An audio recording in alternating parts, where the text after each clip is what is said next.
Imagine spending your entire life trying to outrun your darkest mistake, only to discover it has been walking behind you the whole time. What if the real monster isn't the man chasing your family? What if it's the guilt you've been carrying for years?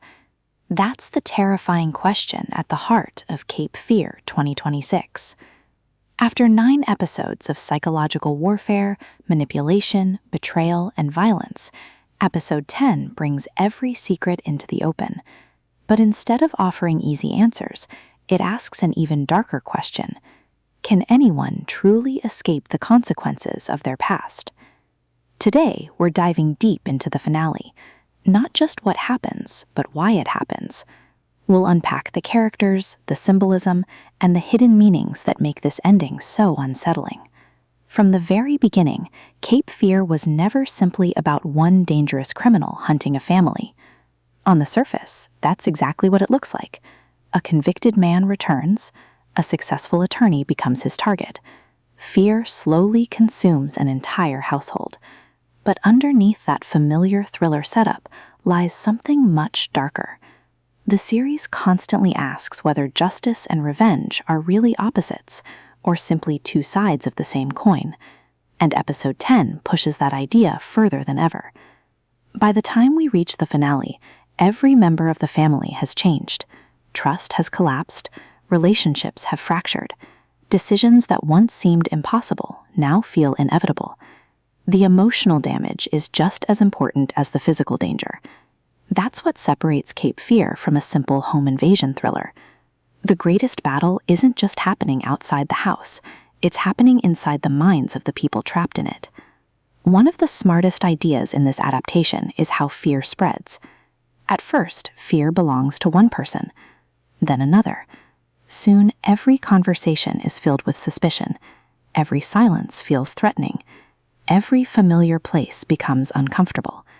The series reminds us that terror doesn't always arrive with violence. Sometimes it whispers. Sometimes it waits.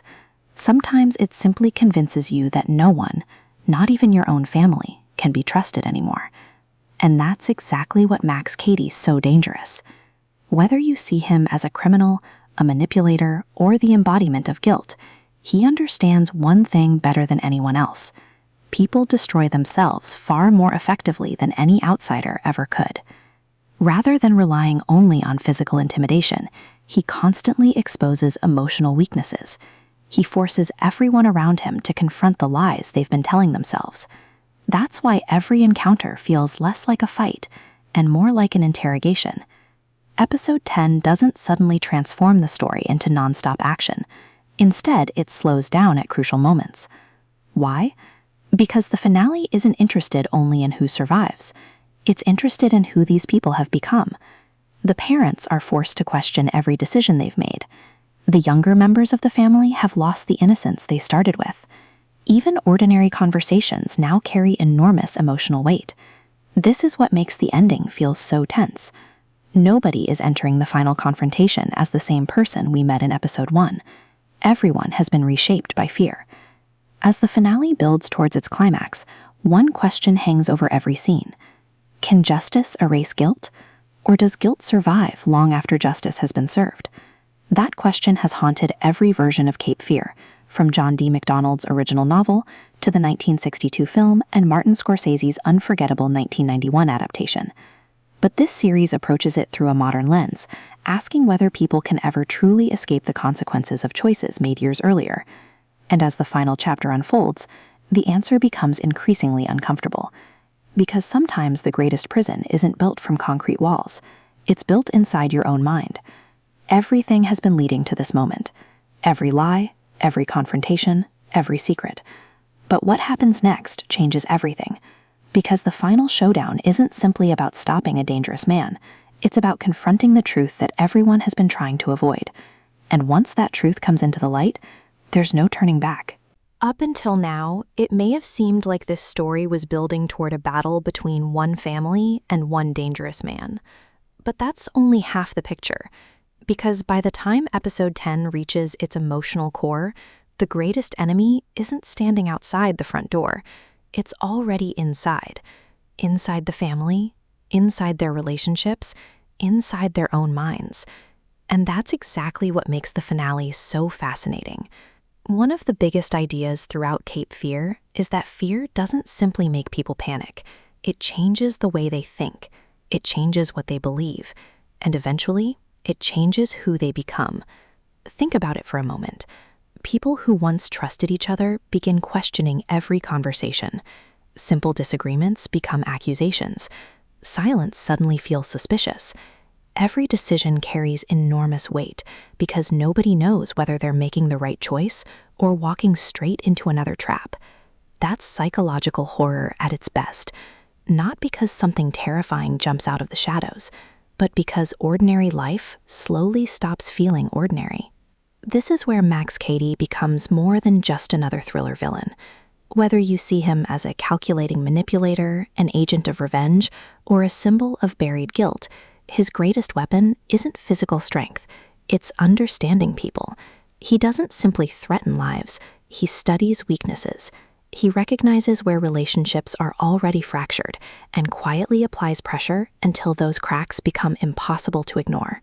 That's what makes him so unsettling. His presence forces every character to confront uncomfortable truths they'd rather avoid. In many ways, he's less interested in destroying people directly and more interested in watching them destroy themselves. That's a very different kind of villain, and it's why discussions about Cape Fear often focus on psychology just as much as suspense. Another reason the finale keeps viewers engaged is that it refuses to paint anyone in simple black and white terms. Everyone believes they're protecting someone.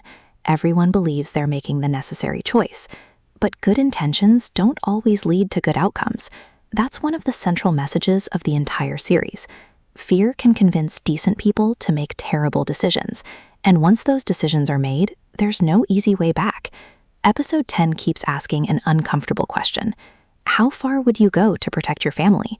Would you break the law? Would you betray someone you love? Would you sacrifice your own principles if it meant keeping the people closest to you alive? Those aren't easy questions, and the series wisely avoids giving easy answers. Even beyond the performances, the episode deserves credit for how it creates tension through atmosphere. Notice how many scenes feel strangely quiet. The pauses between conversations often say more than the dialogue itself. The camera lingers just long enough to make every glance feel meaningful.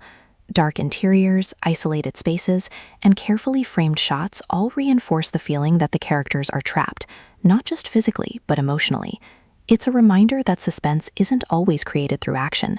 Sometimes suspense comes from waiting for someone to speak, waiting for someone to make the wrong decision, waiting for everything to fall apart. If there's one word that defines episode 10, it's consequences. Throughout the series, every choice leaves a mark. Some are immediate, others take years to surface, but eventually, everything catches up.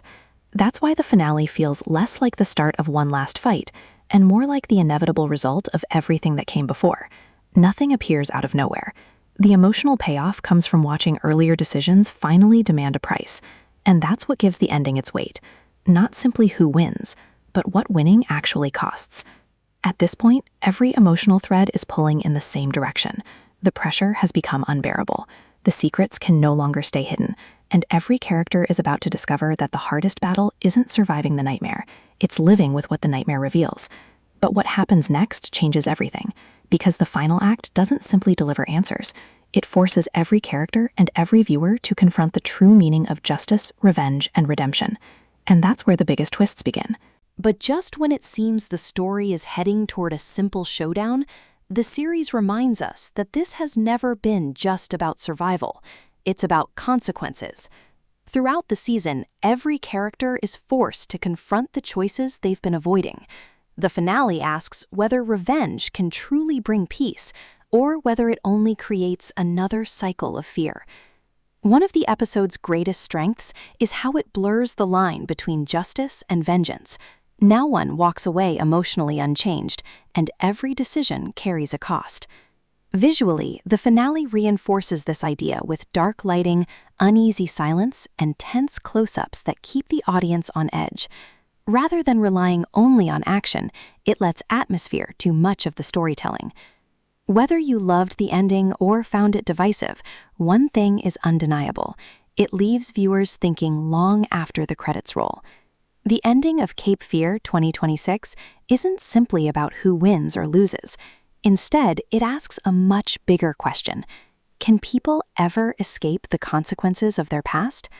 The series suggests that fear doesn't end when the danger disappears. It lingers in memories, relationships, and the choices people continue to live with. Compared with the 1962 classic and Martin Scorsese's 1991 adaptation, this version leans more heavily into psychological conflict and family trauma, giving the story a modern perspective, even if it doesn't always match the impact of its predecessors. In the end, Cape Fear 2026 is less a traditional thriller and more a story about guilt, accountability, and the lasting scars left by violence. So, what did you think of the finale? Did it successfully reinvent a classic story, or do you think the earlier versions still stand above it? Let me know your thoughts in the comments below.